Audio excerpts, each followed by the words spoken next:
What's up, everyone? I'm Lawrence Anthony. What's going on? I'm Allie. And we're the hosts of Queer Entanglements, the podcast. You can find this on all streaming podcast platforms and on YouTube.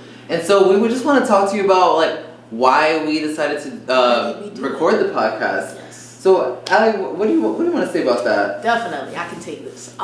So I feel like we wanted to really create a safe space for LGBTQ people to listen into, so we can have ongoing dialogue, conversation about life as an LGBTQ person. We're talking about friendships, relationships, sex, working, how do LGBTQ navigate life, right? And I think our biggest, inspiration for wanting to do something like this is I personally don't know very many spaces where that is, it's a safe space for people to really openly talk about these things.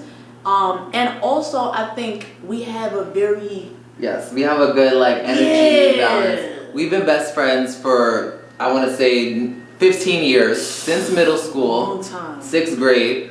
And also, to your point about podcasts, there are plenty of LGBT podcasts out there. Shout out to Him Podcast, shout out to Food for Thought, shout out to even The Read. It's not an LGBTQ podcast, but I know it definitely caters to our community. But there's still necessary, our voices are still necessary, especially for someone who identifies as gay and you identifying as lesbian. Yeah. I think that dynamic is missing more, and we want to bring that more into the culture. Yes. So I think you and I we have some similarities. Some views is definitely the same, but other times we got a lot of opposite views, and right. we gotta definitely talk about those things and also normalize certain things. Yes. Normalize Can I get a sample of your similarities, please? a sample of our similarities. Okay. Yeah, okay. Wait. now I'm gonna think. I would say one thing that I think agree on or see similarly. Okay. Is when it comes to dating. Some of the things that that matter to us, if we're gonna date to try to find a relationship, I feel for us, correct me if I'm wrong. I'll correct you. I feel one of the things that matters most to us is that connection. Obviously, to anybody, it's the connection. But I know we've talked about when you're dating somebody, wanting things to be intentional. Yes. Purposeful. Things shouldn't just be just for the hell of it. Oh, I don't have nothing else to do. I'm going to just hit you up. Let's do this. No, you want to date with purpose. I think we also tend to date people that we want to give our energy to. Yeah. That is something that we have in common too. Yes. And it's nothing bad. It's just that we just want to give, and we want to be able to heal people, and we end up getting hurt and burned. What else? Also, career-wise, I think you and I both are very ambitious. Yeah. We both have an idea of what we want to accomplish in life. And we're both very driven. I feel we're very goal oriented. This is what we want to do. Yeah. This is what we're gonna do to get there. Okay. Can I ask you guys another question? Ask me a question. Cause this is your boy Mr.G. I gotta ask for everybody else. They're gonna ask me why they not ask. Alright, salute to all my people listening. First of all, I want to thank y'all for even coming here. I appreciate you guys sharing your platform and sharing your image with me. Let me ask you a question. I always wanted. Is there a limit to the question, the type of question I can ask, or no? So that's the thing.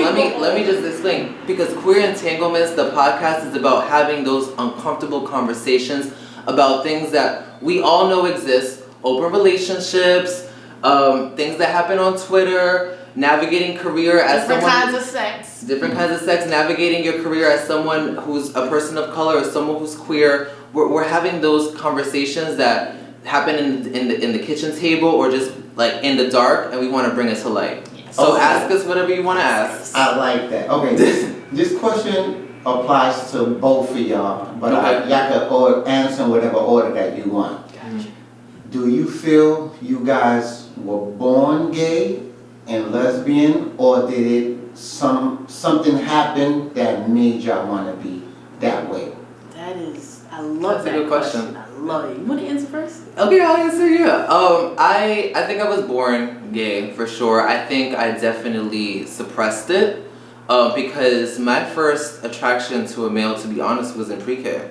I remember my first crush. Mm-hmm. He had dreadlocks. Like honestly, we were literally like, you know how like in pre-K you had to make a line. Mm-hmm. The buddy system. I think he was always in the front of the line, and I was like, oh, he was always so cute. No, I'm so serious. But then after that, I suppressed it all throughout elementary, middle school, until high school is when I came out. So I definitely think so. What about you? Here's where I think we may differ. Okay. To be clear, I don't think that anybody chooses to be gay. It's an inherent feeling that I don't think anybody's born straight or gay. Yeah. Because we're born as babies. There's no sexual organs that's not puberty. If you think about child development and human biology, human development, when you're a child, the sexual anything is not a part of your life at all. So I can't really sit here and believe that people are born gay or straight. Mm-hmm. Now, do I think that something happened that would make somebody gay? Not necessarily. Because I think that the feelings of, that straight people have, that gay people have, that's not something that anybody can necessarily, like, if somebody's telling me, you black, and I know I'm white, there's no way you can tell me I'm anything other than that. So I don't think it's anything that can really be chosen. I think if you decide to live openly and free, that's a choice. Mm-hmm. You don't want to live in the closet. But as far as like being gay, straight, whatever, I think it's something that evolves over time. As we start to come into our own, and it doesn't even have to be puberty. Because like you said, you knew in pre-K that you were attracted to something, but you didn't know when you was 9 months that you was attracted to anything. Mm-hmm. So for me, for that reason, I don't feel like people are born gay, but I don't think it's a choice either. Yeah. I think it's something that develops over time. Okay, I have another question. Yeah. And now, first of all, thank y'all for being so open and so honest about this whole situation. Mm-hmm. Me, myself, I always thought if a gay man got with us, a woman, and rocked this world, he would flip back to being not a gay man. And I thought same thing with a female. I would think if she got with a guy, that just made her feel a certain way. My question is, after you decided, okay, I'm a gay man, I'm a lesbian, have you ever looked at a female and said, oh man, I'm attracted to her? Or is it 100% gay and it's no going back? Is it a choice? Can you go back to being a regular heterosexual once you decided? Is that me? Yeah. I'm so sorry, y'all. No, you're fine. Okay. So my question is, can you go back? Is it a rule? Can you go back to being a straight man after you became a gay man? Yeah. Or is it a life choice? Okay, so I want to answer that for myself, and then I want to give like my opinion. So for me, when I was in middle school, I definitely had crushes on females. More of like a romantic crush, but I never had like a sexual type of urge to have sex with a female. Okay, explain that. I thought romantic crush is wanting to have sex with. Not for me. It was like, and I think it might have just been because I just wanted to assume the role of being straight. But like I did have crushes on a few girls. You remember where I wanted to date them. I wanted to kiss them, but I never had a sexual thought about them. So kissing isn't sexual? Not to me. No, I think kissing is you can have an intimate kissing moment, but it doesn't have to be sexual. I mean, granted, this is also middle school, so like you know. True. So now, I mean, I'm open to it. I'm not closed to the idea. I'm finding out some stuff. Well, no, but not like that. I just because I'm gonna give my overall opinion in a minute. But like, I'm open to it. But have fallen in love with men. Like I enjoy sex with men, so like I don't see that happening. But I'm not gonna say no, that's not gonna happen. Because overall, what I feel like the whole like switching back and forth, I actually think everyone is in a spectrum, and like kind of like what you were saying, like it could kind of get activated at some point in your life where you are triggered and maybe you realize like I may want to have a sexual or romantic experience with someone of the same sex, and it may not make you gay, but I don't necessarily think it makes you straight anymore either. It just kind of makes you fluid, and so I believe that everyone can be fluid, but it just depends on how comfortable they are and how they relate themselves to other people viewing them. Right, their perception of like, how they're going to be perceived. Your turn. Definitely, right? Okay, so it's two parts to this answer. For me personally, I can't imagine life with a man. Like I can't imagine. Like I totally believe that people are on a spectrum. Because you could be 12 years old and be attracted to a male, and then at 14 you see a girl, same sex, and now it's like, whoa, now I'm looking at it different. It's not what I thought. So I definitely think people are completely like on a spectrum. For me, I can't even fathom the thought of that because I don't have any kind of I've never had a sexual thought about a male, ever. Yeah. Like, never. Never. Just like I never had a sexual thought about female. And the thing about it is, I have had a crush on a male before. And I think it's similar to what you were saying, where it's like... Please explain that. Right. Yeah. I've had male crushes before. Let me just put this out there. I can't wait for y'all show. I can't wait. Oh my God.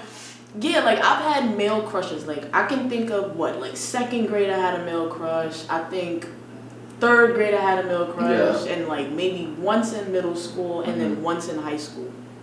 And the thing about it is, I don't think I ever looked at them like, damn, like I want to kiss him and I want to have sex and I want to do all of these. I didn't even think about them touching me. In fact, So what crush mean? A crush, I think for me back then, at least for middle school and younger, I can think of the guys that I had a crush on, it's because we were good friends. Yeah. We played video games together. Like, they were cute. They were nice to me. I also like to like hang out. Yeah. So I don't think there was ever like a sexual part to it. It was more like, oh, he's cute. Like, I like his company kind of thing, you know? Yeah. And they were never ugly. Like, like we never picked ugly people that we crushed on. But like, but like, you know, we never were like, I want to be. Yeah, like I don't think I ever was like, yo, I wish I could be his girlfriend. Like that never crossed my mind. Yeah. Even when I was in high school and I had a crush. Actually, now that I think about it, 2 different boys in high school. That's probably the last time I ever had a male crush. Forrest? Was one? Yeah. I can't believe you fucking remember that shit. Him and then this. Sound like you wasn't the only one crushing on him. Right. No, he was not my type. Listen. No, he was definitely an asshole. Yes.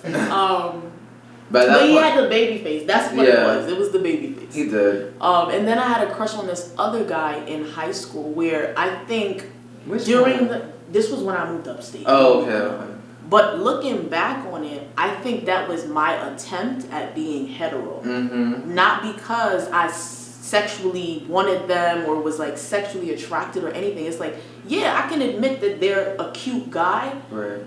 But I think it was more to do with like me trying to like put my best foot forward. Like, all right, I'm gonna try to be straight. I'm gonna be this straight woman, and I'm gonna like this man. Right. That goes to my next question. Yeah. Okay. I'm sorry. I love these questions. Yeah, go ahead. Did you ever feel after you decided to be a lesbian, after you decided to be a gay man, did you feel that that's normal and you should try to be normal? Or deep inside, you know, this is who you are and it's no normal. I like the word that you used. You said fluid. I never heard that before. Yeah. So right now, based on what you just said, so was there any point where you feel, let me try to be straight for whomever, my mother, my dad, is it something that you felt you needed to do? Honestly, yes, because, and probably a lot of LGBTQ people have been in this position where we like, when we first start to realize like who we are, what we like, what does that mean for like our family and every other circle that we're a part of. For me, I did try because my mother's Jamaican and she's a Christian Sunday school teacher. So, you know, I was just trying to like try. Read the Bible. Try. You know, like I've never really wanted to be girly. My mother used to always dress me up in dresses just like my sister and like all stuff like that. But I always wanted to be in like jerseys and hoodies and sweatpants and stuff like that. I don't know if you remember that. No, I remember. Straight back braids. But I feel like in a way, I felt like I owed it to my mom to like try to. I remember that too. Yeah, like I was trying. Like I didn't want to. Me and my mother, like she means a lot to me. So I don't want to be the reason why she's like feeling dishonored or like disgraced and stuff like that. So yeah, I tried. Okay. No, seriously. Your turn. I didn't try it for my family. I think I just more tried for myself. But I came out to both parents when I was 14. Wow. So, yes, because I was like, I'm tired. Like. Okay, one thing I see that you guys have in common, y'all like hitting your mics when y'all talk. Oh, I'm sorry. Please cut that out. Sorry. Yeah, I came out when I was 14 to both parents. My mom knew. My dad was surprised that he thought like, you know what that is? I'm like, yes, I know what that is. But one thing I want to say, like to your point about, you know, trying to perform for family, like there's a lot of guys out there that do that. Like I have a friend that he's around 35 right now, and when we met, we were gonna hook up, and I knew he wasn't fully gay. Like he just hooked up with guys, but he never had a romantic relationship with them. He didn't like identify as gay. He didn't identify as gay, but he didn't identify as straight either, because he knew that he was attracted to guys. Hold up, you can hook up with guys and don't be gay? Ooh, this is another conversation. That's not my opinion, but some guys believe that, yes. But with my particular friend, we the way we met was on an app where men usually have sex with other men, but we ended up building a friendship. We never actually had sex. We ended up building a friendship, and now he's going through like a coming of age gay awakening in his mid-30s, where he's realizing that he's starting to be attracted romantically to men and date them. And I told him, like, look, you're gonna go through things that I went through at a younger age, like dealing with different types of men, and like, you know, we're not all perfect. Some of us lie, some of us cheat, some of us say we're one thing and we're not, and like you're gonna go through that. Like this is gonna be new for you. And so it's so interesting seeing that from my perspective as someone who has gone through that and still going through that, but for him to transition into that, because that's happening a lot, and it's just not talked about. Okay, could I ask another question? Yes, Because I have, working at the Wendy's show, I deal with a lot of people that are lesbians and mostly gay men. That's why the lesbians there. So I always had a whole bunch of questions, but I didn't want to ask because it was never the right setting for it. So this question is for both of y'all. Yeah. You're a good-looking guy. Like I could be like, yo, he could come with me and I could tell my homeboy, yo, you could meet my homeboy. He looks such and such and such, and I could see girls being attracted to you. I seen you get switched, and you look just like Tyra Banks and Since high school, people used to say that. Having the power to attract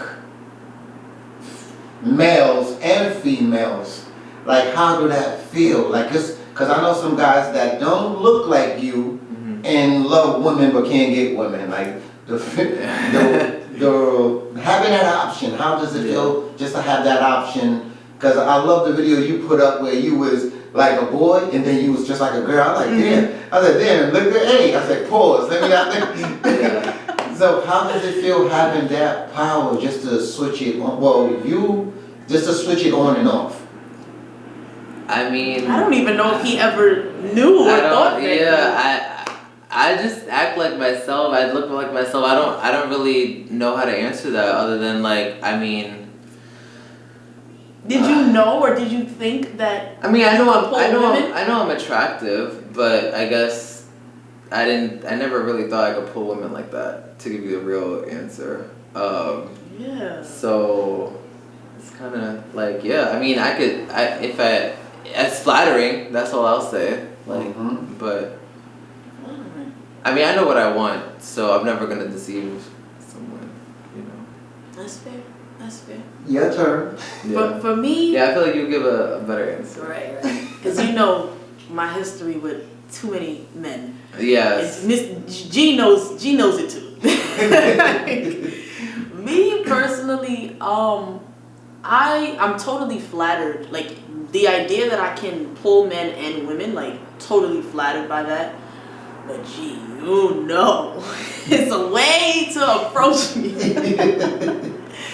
It's a way to approach me. Like, I'm totally open with, like, men giving me compliments, and obviously women, but it's a way that you have to do it. Like, there's a way that you have to approach me, because if not, it feels like you're dismissing my sexuality and trying to impose what you think I'm supposed to be attracted to.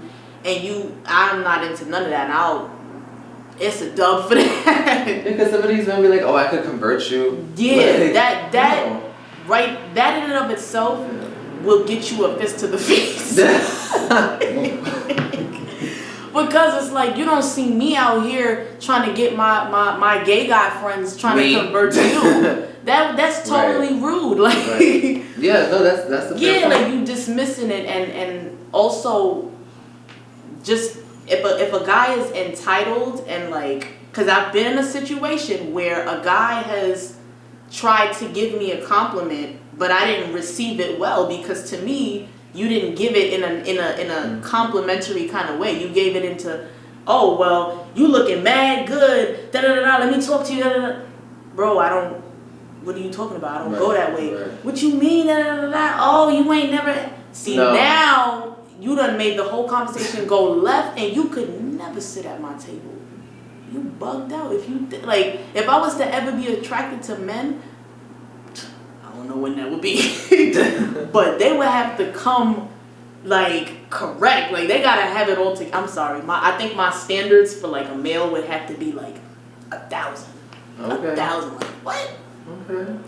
Okay, let's get back to your show right now. Okay. One of the reasons why I'm excited about your show, because like I said, I have a lot of gay friends, gay guy friends, lesbian friends, and what I've noticed is that it's like they feel, the ones that I know, they feel like it's like when someone's in jail, the family do the bid with them. So them being gay, it's like they worry about, I'm not going to say my boy's name, but I'm hoping he'll tell his own story on y'all show, because it seemed like a perfect platform for anybody who want to speak. He feel like, this is where I get that terminology from, he felt like, I feel like I'm putting my family through a bid because I'm gay. Because you know how you say, like, where your cousin at? He in jail. Like, where such and such at? He gay. Yeah. So it's something that, even though it's his choice, he feel like he's shaming his whole family, being that he decided to come out with it. Yeah. So, like, I'm hoping on y'all show, y'all give people like that a platform to tell them that, you know, we are all individuals. Yes, yes. And we have that disclaimer we say in the beginning of each episode where, because we have our opinions on everything, but at the end of the day, we are always open-minded, and we always want to create a space for everyone who's in our community. Exactly, inclusive, because everyone is going through their own journey. Like we just talked about, there are still men and women who are in their 30s and their 40s. have this feeling, but they're suppressing it. But then there's still people like us who are like, you know, we came out at an early age and we're living our lives, but like we don't have that much visibility in pop culture. There is visibility and it's coming up, but there needs to be a lot more. Yeah. Okay. So, let's talk about your guests. Who are welcome on the show? Is it just people that are gay or lesbian, heterosexuals out there? Are there going to be any heterosexual guests there so that they can tell their views, or do y'all just want to hear about gay men or queer, lesbian? Are they going to have, you guys going to have any transgender, I believe? Yes. So can you tell me what LBTQ what each letter stands for? Definitely. So yes, L's definitely stands for lesbian, G is for gay, B is for bi, LGBT is for trans, Q, queer or questioning. Yeah. Yeah.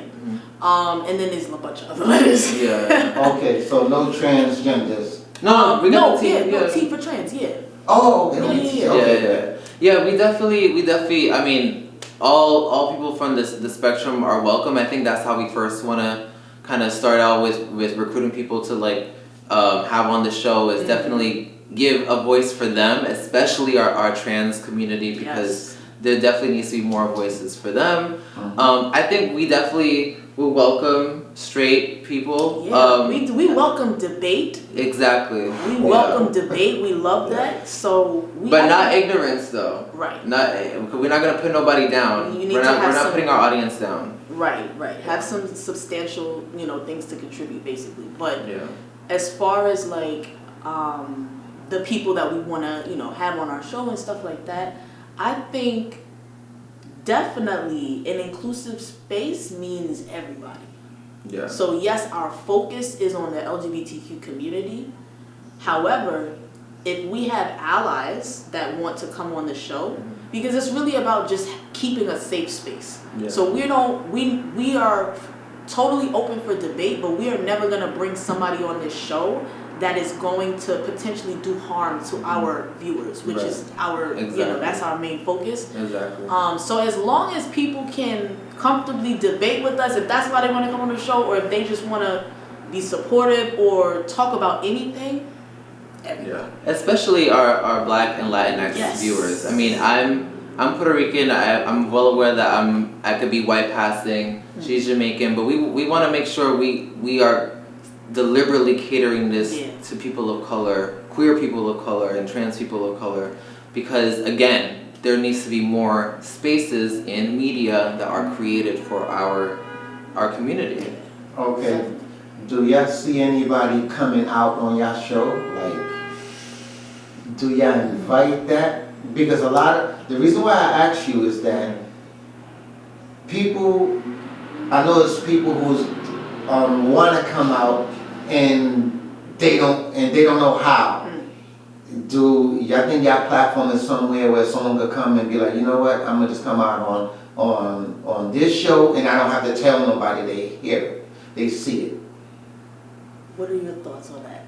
I mean, before I answer, if they feel comfortable to come out on our show, I think because our principles are we're gonna be open about everything, so they also need to be open about any type of questions that we have. We're gonna have a conversation about the questions in advance, of course, but if they're gonna come out, we want to get into different topics on why they came out at this point in their life, like what attracts them, etc. But like a dialogue. Yeah. But if they feel comfortable with that, I think we would definitely welcome them, and also if they feel comfortable with potentially the risk of other people seeing them, because we're gonna be on YouTube. We want to take this big. So. Right. Exactly.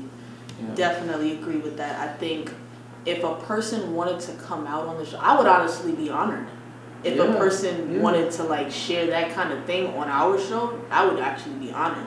Yeah. And I think that would be totally fine. I think probably we would want to like double check with the person. Like, are you sure this is what we have the platform, we are here for you, but is this what you want to do?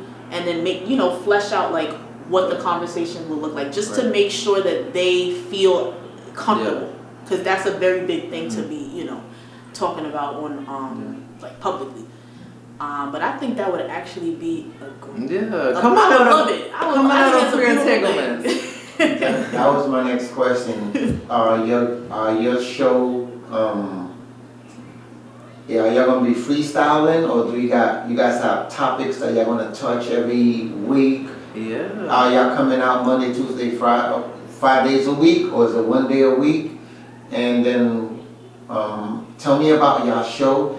And second to that, tell me how it is you feel about working with her, and how you feel about working with her. Oh, we can get into that. That's fun. Okay. You wanna? That was a lot of questions. I'm sorry. Well, basically this too. When y'all show gonna be on, Right. and how y'all feel about working with each other. Okay. In terms of like when the show will launch, we are hoping to launch. That's our plan. We want to launch in the new year in January. However, the date is still to be determined. So working with Ali, I think when we're on set together, I think is magical because again, we already have that built-in foundation. We've been best friends since middle school. I think we have we. I can tell y'all best friends because you started off over there and y'all Siamese twins. Well, listen, because that's another thing, because I'm really close to her. Okay. So, but yeah, we have like a good chemistry where we can agree on certain things, but we can also disagree on interesting things. But working with Ali, I've learned is that this one right here, she be disappearing sometimes, and I be having to like. I can agree on that. I be having to like tell her, Ali, we need to coordinate we need to coordinate our looks for the next shoot. We need to coordinate what this episode is gonna be about. It's so much that we have to do in advance, and that's because I'm a planner and she's more go with the flow. And so we definitely balance each other out. But you know, I try to be like, I'm a little neurotic sometimes with it. Yeah, a little bit. I agree though. I agree. I definitely agree to everything you said. I think like when we on set, it's definitely like magic. Yeah. It's like whatever happened before that is like everything just goes out the window. It could have been a whole thunderstorm. We just zero into it, and like it's easy to work with him because I think we're both very flexible. I don't want to talk about myself. No, I know I'm flexible. He's very flexible. Working with him is like it's funny. We be having so much like bloopers behind the scenes. He cracks me up every episode because it's like, bro, we've been doing these episodes. Every time we want to film, every time we want to sit down and film, it's almost like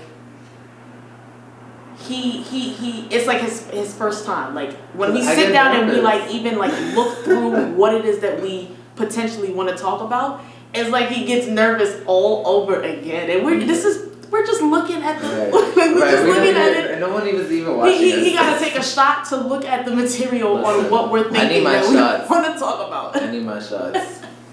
No. Any shot in particular? What's your tequila? Damn. Yeah. No, yeah. The devil, El Diablo. All right, first I want to thank you guys for stopping by today. Yeah. I feel like I've just been blessed with an amazing preview of a dope show. I wish you guys luck, and tell my people where they can find y'all.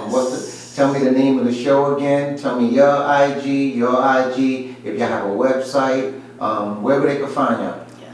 Yeah, so catch us during the tea on all things queer, work, sex, relationships on Queer Entanglements, the podcast on YouTube and all streaming platforms.